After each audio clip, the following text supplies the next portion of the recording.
DK Shivakumar ಅವರ ಪ್ರತಿಕ್ರಿಯೆ ಇದು. ತುಂಬಾ ಕಂಟ್ರೋಲ್ಡ್ ಎಮೋಷನ್ಸ್ ಅನ್ನ ಹೊರಗೆ ಹಾಕ್ತಾ ಇದ್ದಾರೆ. ಆದ್ರೆ ಮಾರ್ಮಿಕ ಉತ್ತರಗಳು ಬರ್ತಾ ಇವೆ. ಹಾಗಾದ್ರೆ ಮುಂದಿನ ಹೆಜ್ಜೆ ಏನಾಗಿರುತ್ತೆ ಅನ್ನೋದು ಸದ್ಯಕ್ಕಿರೋ ಪ್ರಶ್ನೆ. ಆದ್ರೆ ಸಿದ್ದರಾಮಯ್ಯ ಅವರು ಇದ್ದಕ್ಕಿದ್ದ ಹಾಗೆ ಈ ರೀತಿ ಹೇಳಿಕೆ ನೀಡೋದಕ್ಕೆ ಕಾರಣ ಏನು ಅಂತ ಅವರ ಆಪ್ತ ವಲಯದಲ್ಲೇ ಕೆಲವೊಂದು ಕಾರಣಗಳನ್ನ ಕೊಡ್ತಾ ಇದ್ದಾರೆ.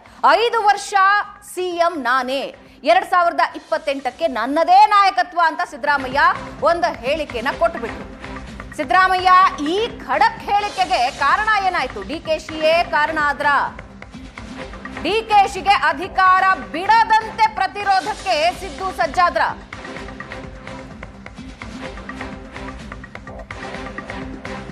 ಡಿಕೆಶಿ ಬಲ ಹೆಚ್ಚಿಸಿಕೊಳ್ಳೋದನ್ನ ನೋಡಿದ್ರು ಸಿದ್ದರಾಮಯ್ಯ, ಅದರಿಂದ ಅಲರ್ಟ್ ಆದ್ರ? ಡಿಕೆಶಿ ನಡೆ ನೋಡಿ ಸಂದೇಶ ರವಾನಿಸಿದ್ರ? ಇತ್ತೀಚಿನ ದಿನಗಳಲ್ಲಿ ಜಿಲ್ಲಾವಾರು ಶಾಸಕರ ಸಭೆ ಮಾಡ್ತಾ ಇದ್ದಾರೆ ಡಿಸಿಎಂ ಡಿಕೆ ಶಿವಕುಮಾರ್. ಕರಾವಳಿಯಿಂದ ಹಿಡಿದು ಬೇರೆ ಬೇರೆ ಜಿಲ್ಲೆಗಳಲ್ಲೂ ಸಭೆಗಳನ್ನ ಮಾಡಿದ್ದನ್ನ ನೀವು ನೆನಪಿಸ್ಕೊಳ್ಬಹುದು. ಜಲಸಂಪನ್ಮೂಲ ಇಲಾಖೆ ಅನುದಾನ ಕೊಟ್ಟು ಶಾಸಕರಿಗೆ ಗಾಳನೂ ಹಾಕ್ತಿದ್ರು. ಶಾಸಕರ ಸಂಖ್ಯಾಬಲ ಹೆಚ್ಚಿಸಿಕೊಳ್ಳೋದಕ್ಕೆ ಡಿಸಿಎಂ ಡಿಕೆ ಶಿವಕುಮಾರ್ ರೆಡಿಯಾಗಿದ್ರು. ಅದರ ಪ್ರಯತ್ನಗಳನ್ನ ಮಾಡ್ತಾ ಇದ್ರು. ಶಾಸಕರನ್ನ ವಿಶ್ವಾಸಕ್ಕೆ ಪಡೆಯೋ ಪ್ರಯತ್ನಕ್ಕೆ ಡಿಸಿಎಂ ಡಿಕೆ ಶಿವಕುಮಾರ್ ಇಳಿದಿದ್ರು. ಯಾವ ಶಾಸಕರನ್ನ? ಸಿದ್ದರಾಮಯ್ಯ ಬಣದ ಶಾಸಕರನ್ನು ತನ್ನತ್ತ ಸೆಳೆಯೋದಕ್ಕೆ ರೆಡಿ ಮಾಡ್ಕೊಳ್ತಾ ಇದ್ರು. ಹೈಕಮಾಂಡ್ ಮೂಲಕ ಈಗಾಗಲೇ ಡಿಕೆಶಿ ಹಲವು ವಿಷಯಗಳಲ್ಲಿ ಸಿದ್ದುಗೆ ಮೂಗುದಾರ ಹಾಕೋ ಪ್ರಯತ್ನ ಮಾಡಿದ್ರು. ಅದರಲ್ಲಿ ಯಶಸ್ವಿನೂ ಆಗಿದ್ರು.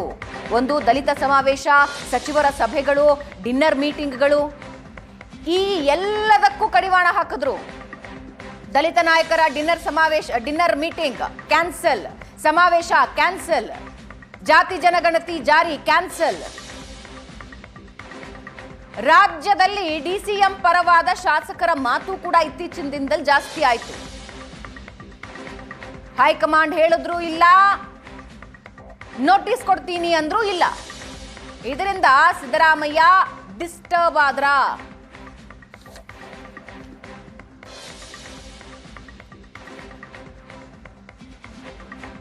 ಇದರ ಜೊತೆಗೆ ಡಿಸಿಎಂ ಡಿಕೆ ಶಿವಕುಮಾರ್ ಅವರ ಮಾರ್ಮಿಕ ಮಾತುಗಳು, ಹಾಗೆ ಶಾಸಕರ ಅಭಿಪ್ರಾಯ ಸಂಗ್ರಹದ ಹಿಂದೆ ಡಿಕೆ ಶಿವಕುಮಾರ್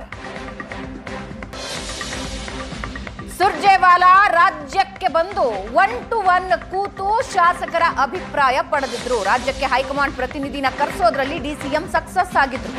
ಸಿದ್ದರಾಮಯ್ಯ ಅವರ ಇಷ್ಟು ವರ್ಷದ ಆಡಳಿತದಲ್ಲಿ ಎಂದೂ ನಡೆಯದ ಘಟನೆ ಇದು. ಶಾಸಕರ ಜೊತೆ ಸುರ್ಜೇವಾಲಾ 20 ನಿಮಿಷ ಮಾತಾಡಿದ್ದಾರೆ. ಶಾಸಕರ ಅಭಿಪ್ರಾಯ ಸಂಗ್ರಹಕ್ಕೆ ಡಿಕೆ ಶಿವಕುಮಾರ್ ಪಟ್ಟು ಹಿಡಿದು ಅದರಲ್ಲಿ ಸಕ್ಸಸ್ ಆಗಿದ್ರ? ಸಿದ್ದು ವಿರೋಧದ ಮಧ್ಯೆ ಈ ಅಭಿಪ್ರಾಯ ಸಂಗ್ರಹ ಶುರುವಾಗಿತ್ತ? ಸಿದ್ದು ಆಪ್ತ ಸಚಿವರ ವಿರುದ್ಧ ಶಾಸಕರಿಂದ ದೂರಿನ ಸುರಿಮಳೆ ಇತ್ತು. ಆ ಶಾಸಕರ ಜೊತೆ ಸುರ್ಜೇವಾಲಾ ಮಾತಾಡಿದ್ರು. ಆಗ ಅಸಮಾಧಾನ ಹೊರಗೆ ಬಂದಿತ್ತು.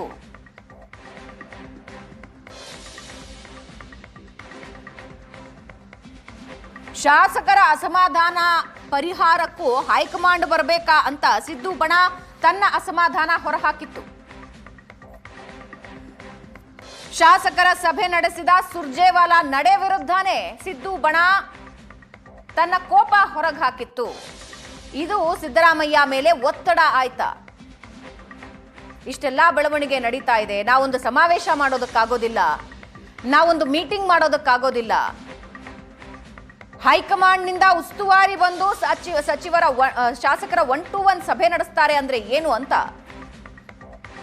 ಸಿದ್ದರಾಮಯ್ಯ ಬಣ ಸಿದ್ದರಾಮಯ್ಯ ಮೇಲೆ ಒತ್ತಡ ಹಾಕಿದ್ರ? ಈ ಎಲ್ಲ ಕಾರಣದಿಂದ ಸಿದ್ದರಾಮಯ್ಯ ತಮ್ಮ ದಾಳ ಉರುಳಿಸಿದ್ರ? ಫಾರ್ ದ ಫಸ್ಟ್ ಟೈಮ್, ಮೊದಲ ಬಾರಿಗೆ ಸರ್ಕಾರ ಅಸ್ತಿತ್ವಕ್ಕೆ ಬಂದ ಮೊದಲ ಬಾರಿಗೆ ಕೂತು ಗಟ್ಟಿಯಾಗಿ ಸಿದ್ದರಾಮಯ್ಯ ಅವರು ನಾನೇ 5 ವರ್ಷ ಸಿಎಂ ಅಂತ ಹೇಳಿದ್ದು ಇದೇ ಮೊದಲು. ಈ ಹಿಂದೆ ಹಲವು ಬಾರಿ ಪ್ರಶ್ನೆ ಬಂದಾಗ್ಲೂ ಹಂಗ್ಯಾರು ಹೇಳಿದ್ರು, ನಿಮಗೆ ಡೌಟು, ಈ ಪ್ರಶ್ನೆಗಳು ಬರ್ತಾ ಇದ್ವು. ಆದರೆ ಸ್ಪಷ್ಟ ಶಬ್ದಗಳಲ್ಲಿ ಮೊದಲ ಬಾರಿಗೆ ಸಿದ್ದರಾಮಯ್ಯ 5 ವರ್ಷ ನಾನೇ ಸಿಎಂ ಅನ್ನೋದನ್ನ ಹೇಳಿದ್ದಾರೆ. ಇದರ ಜೊತೆಗೆ DCM DK Shivakumar silent game ಆರಂಭ ಮಾಡಿದ್ದಾರೆ. ಸಿದ್ದರಾಮಯ್ಯ ಅವರ ಹೇಳಿಕೆಯ ನಂತರ ಅಪ್ಪಿತಪ್ಪಿ ಎಲ್ಲೂ ಪವರ್ ಶೇರಿಂಗ್ ಬಗ್ಗೆ ಆಗಲಿ, ಹೈಕಮಾಂಡ್ ತನಗೆ ಮಾತು ಕೊಟ್ಟಿತ್ತು ಅನ್ನೋ ವಿಷಯವಾಗ್ಲಿ ಇಲ್ಲಿ ಪುನರಾವರ್ತಿಸಿಲ್ಲ. ಡಿಸಿಎಂ ಡಿಕೆ ಶಿವಕುಮಾರ್ ಕಾದು ನೋಡೋ ತಂತ್ರಕ್ಕೆ ಮೊರೆ ಹೋಗಿದ್ದಾರೆ, ಸೈಲೆಂಟ್ ಆಗಿದ್ದಾರೆ. 5 ವರ್ಷ ಸಿಎಂ ಹೇಳಿಕೆ ಬೆನ್ನಲ್ಲೇ ಮತ್ತೊಂದು ಹೇಳಿಕೆ.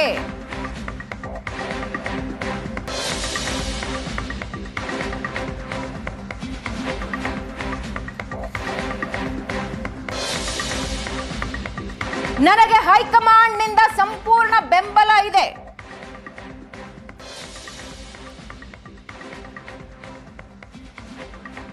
ನಿನ್ನೆ ನಾನೇ 5 ವರ್ಷ ಸಿಎಂ ಅಂತ ಸಿದ್ದರಾಮಯ್ಯ ಹೇಳಿದ್ರು. ಈಗ ನನಗೆ ಹೈಕಮಾಂಡ್ನಿಂದ ಸಂಪೂರ್ಣ ಬೆಂಬಲ ಇದೆ ಅಂದಿದ್ದಾರೆ.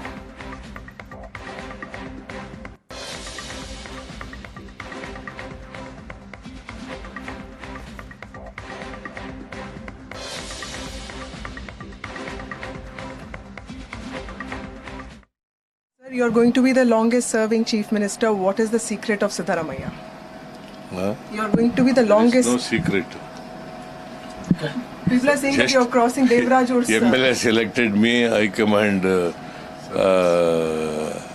asked me to become the chief minister. So I am continuing. Yes, sir. And you're getting full support to run the government. Without full supporting by the High Command, how can I continue as a chief minister?